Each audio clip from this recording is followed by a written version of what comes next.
Welcome to this special edition of ComSoc Beats on Education. I'm Michele Zorzi. I'm ComSoc's Director of Education and Training. Today we're going to talk about a recent accomplishment in terms of having a telecommunication engineering curriculum approved and accredited by ABIT. Now, the person who made this happen is Professor Tarek El-Bawab, who's our special guest today. Hi, Tarek. Hi, Michele. Can you tell us something about yourself and what was accomplished? Sure. My name is Tarek El-Bawab. I came to a US academia from an industrial background.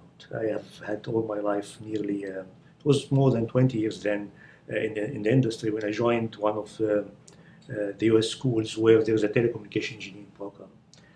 And when I joined, I discovered that there is some kind of a misconception about what telecommunication engineering should be about, and there wasn't a great deal of receptions to my ideas about or my explanation that the field has developed in such a way that certain things need to be taught for a program to be telecom engineering program. So I wrote an article in the IEEE Communication magazine which captured the attention of our community, and the person who was leading the education course then was a colleague of mine who suggested that we can take this course instead of an opinion that was published in an article, because it represents the general opinion of the community. So you wanted to bring it to a higher level, exactly, and to a bigger community. Exactly. So we make this. So we created a work group, a task force. Then it was called a task force, which is a telecommunication engineering education task force team in the United States.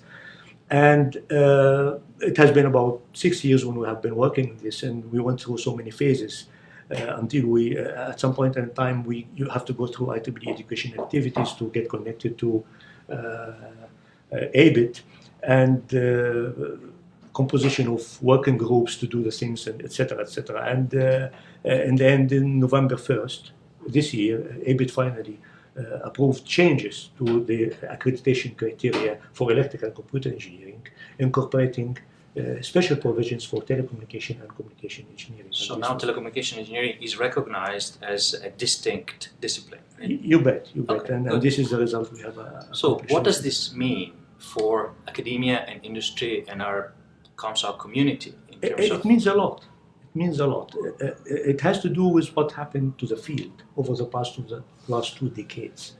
I mean, by the time when you and I started our career, telecom was a totally different thing. It was, about telephony with a little data on top of it, and not even on top of it, it was a separate thing.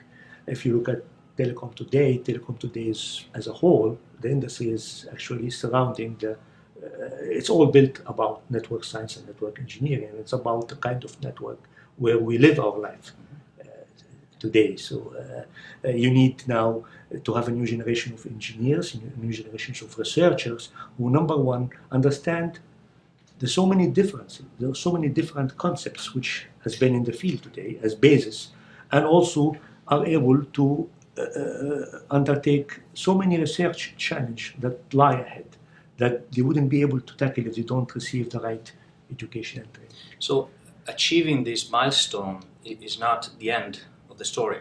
I don't much think more so. we need to do. I don't think so. So what's next? What's next? You get the field recognized.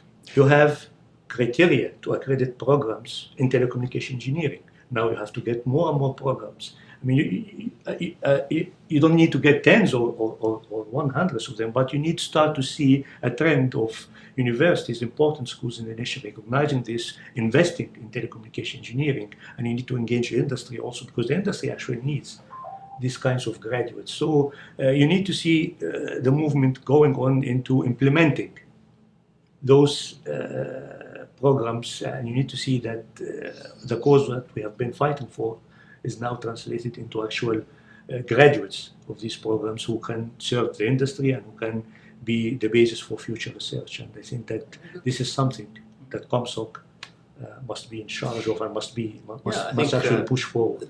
This all sounds very exciting, and I think it may have a real impact on our membership, industry, and our students. So as Director of Education, I'll take it upon myself to pursue this further and to bring it to next level and to put some flesh onto this framework to make it into real programs that produce good engineers for our industry. And of course, I'll count on your help on that. ComSoc will serve our community better in terms of education and in terms of preparation for professional engineering. So with that, I'd like to thank you all for following this interview.